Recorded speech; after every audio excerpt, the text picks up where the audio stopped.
بتاؤ مجھے بنزا، کیا کوئی ہے تمہاری زندگی میں؟ وہ میرے جواب کے منتظر تھے۔ جی میری زندگی میں کوئی ہے، مجھے کسی سے محبت ہے، بہت پہلے سے۔ میرا لہجہ آپ ہی آپ بہت جذباتی سا بن گیا۔ میں نے اپنی آنکھیں زلفی کے چہرے پر گاڑ دی۔ میرا یہ جواب سن کر زلفی بھی منجمد ہو گئے۔ یوں لگتا تھا کہ ارد گرد بکھرے ہوئے تمام ماحول نے ان کے وجود کو جکڑ لیا ہو۔ کون ہے وہ؟ بہت دیر بعد ان کی آواز میری سماعت سے ٹکرائی۔ آپ ہیں۔ میرے ہونٹ کس طرح ہلے، مجھے کچھ پتہ نہیں۔ کیا؟ انہوں نے بھی میری آنکھوں میں دیکھا۔ ہاں ذوالفقار، مجھے محبت ہے آپ سے، بہت محبت کرتی ہوں میں آپ سے، صرف آپ سے۔ آپ کے علاوہ کسی اور شخص کا تصور کرنا بھی میرے لیے ممکن نہیں۔ آئی لو یو زلفی، میں نے اپنے اندر کی تمام ہمت کو اکٹھا کر کے کہا، اور وہ بنا پلک جھپکائے میری آنکھوں میں دیکھے جا رہے تھے۔ میری آنکھیں شدت احساس سے نم ہونے لگی۔ آپ نے کہا تھا نا کہ پہلے پیار کی خوشبو انسان کے روم روم کو معطر کر دیتی ہے۔ میں نے پہلا اور آخری پیار آپ ہی سے کیا ہے۔ انوش کی محبت سے پہلے، انتصاحت آنٹی کی محبت سے قبل، میں نے انہیں اعتبار دلانے کی کوشش کی، یا اندھیرا زیادہ پھیل رہا تھا، یا میری آنکھیں دھندلا رہی تھی۔ ان کا شفاف چہرہ تاریک ہوتا محسوس ہوا۔ بنزا تم جانتی ہو کہ تم کیا کہہ رہی ہو؟ بہت ڈوبی ڈوبی آواز تھی ان کی، ہزاروں فٹ نیچے کسی کنویں کی گہرائی سے آتی ہوئی پکار کی طرح۔ جو میں آج کہہ رہی ہوں اسے میں سالوں سے جانتی ہوں زلفی۔ بے شک آپ مجھ سے محبت نہ کریں، بے شک آپ مجھے نہ اپنائیں، لیکن مجھے اور میری محبت کو تسلیم ضرور کریں۔ میں آپ ہی کے لیے جینا چاہتی ہوں اور آپ ہی کی بن کر مرنا چاہتی ہوں۔ مجھے کسی اور کی بننے پر مجبور مت کریں۔ میں تاعمر آپ سے محبت کرتی رہوں گی، ازل تا ابد، میں نے کہا، اور ٹھہرے ٹھہرے قدموں واپسی کا رستہ لیا۔ ٹھنڈی یخ سڑکوں پر چلتی چلتی میں واپس ریسٹ ہاؤس کے اندر آ گئی۔ مجھے خوشی تھی کہ آج سالوں بعد میں اپنی بے زبان محبت اسے سونپ پائی تھی، اسے کچھ بتا پائی تھی۔ اپنے گرم بستر میں سوتے وقت میں ذہنی طور پر مطمئن تھی کہ آج میں نے 12 سال پہلے اٹھایا ہوا بوجھ ہلکا کر دیا ہے۔ واپسی کے سفر کے دوران زلفی مجھ سے دور دور ہی رہے، نہ مجھ سے بات کرتے نہ نظریں ملتے، لیکن میں اپنے اندر بہت مضبوط ہو چکی تھی۔ مجھے اپنے کیے پر کوئی پریشانی یا پشیمانی نہیں تھی۔ آج نہیں تو کل جب انوش اور میری شادی کی بات چلتی تو مجھے یہ انکشاف ان کے سامنے کرنا ہی پڑتا، اور شاید تب بھی ان کا یہ رویہ ہوتا، کچھ اس طرح کی ناراضگی دکھاتے، اسی طرح سے گریز کرتے، اسی طرح انجانا پن رواں رکھتے، لیکن یہ ہونا تھا۔ واپس آنے کے بعد بھی ان کا یہ احتجاج جاری رہا۔ میں فون کرتی تو جواب نہ دیتے، ملنے جاتی تو بہانہ بنا دیتے۔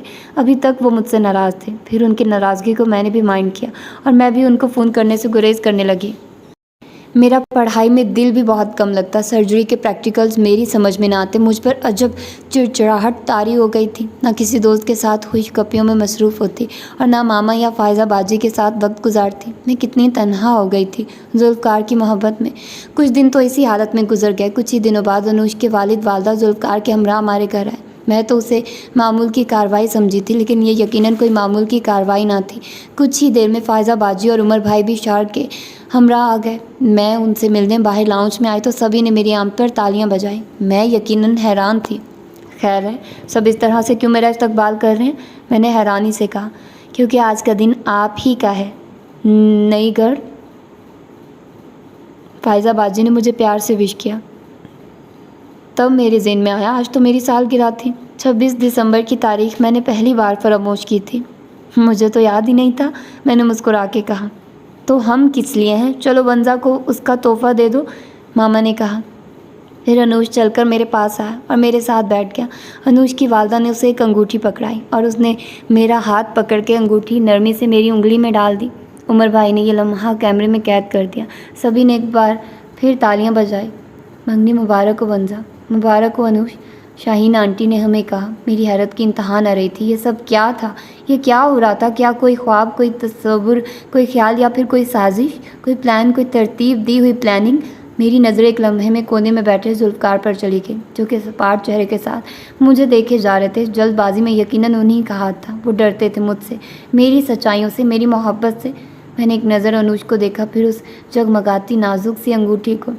سبھی لوگ خوش تھے اس سازش میں، کیونکہ یہ سبھی کی ملی جلی پلاننگ تھی، تمام ذہنوں کی پیداوار، ایک شفاف فیصلہ۔